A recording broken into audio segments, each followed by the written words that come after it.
At just 5 years old, this girl was brutally abandoned, cast aside by the one person she trusted, her own aunt. Her new destination wasn't a loving home, but a desolate mountain hut. Her new guardian, a terrifying, reclusive grandfather, a man so feared by the local villagers they only referred to him as the Almanco. As her aunt walked away without a backward glance, her final words sealed the child's fate. Everyone in the village below whispered that the mountain would break her, that the Almanco's coldness would extinguish her spirit forever. The door to the world was slammed shut, leaving the little girl, Heidi, to face a monster of local legend. The old man's heart was as frozen and unforgiving as the alpine peaks surrounding them. He offered no welcome, no warmth, only a cold, piercing stare and a rough bed of hay in the attic. For days, Heidi was met with a wall of crushing silence. She was an unwanted burden, a living reminder of a past he had spent years trying to bury. She had to learn to survive in this harsh, silent world alone, finding solace with the ghosts. But they grossly underestimated the power of innocence. With a spirit as bright as the summer sun and a smile that could melt glaciers, Heidi refused to be defeated. She didn't just survive, she thrived. She embraced the mountains with a fierce, untamed joy, her laughter becoming a new sound in the silent valleys. She would offer the old man her meager portion of bread.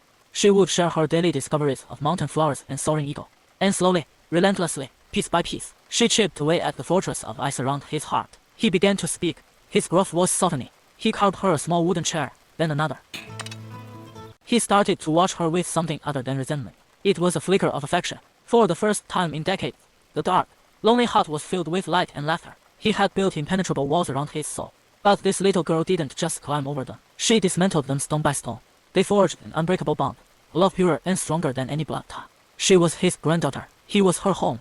But happiness is a fragile thing in a cruel world. Just as their perfect life was solidified, it was violently shattered.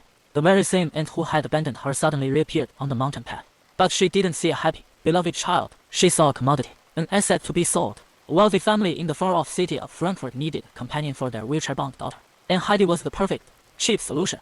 The grandfather was incensed. A sleeping bear awakened. He stood like a mountain himself, refusing to let them take her. The aunt, however, was ruthless and cunning. She saw the old man's love not as a bond, but as a weakness to exploit.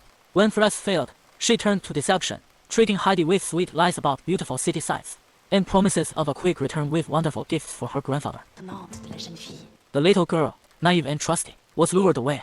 She was ripped from her grandfather's desperate arms, her cries for him echoing across the peaks before being lost in the wind. He was left utterly alone once more. His world plunged back into a darkness far colder than before.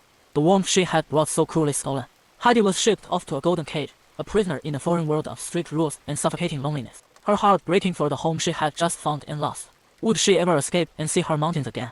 Or is she doomed to a life of quiet misery, her wild spirit slowly crushed by the weight of the city?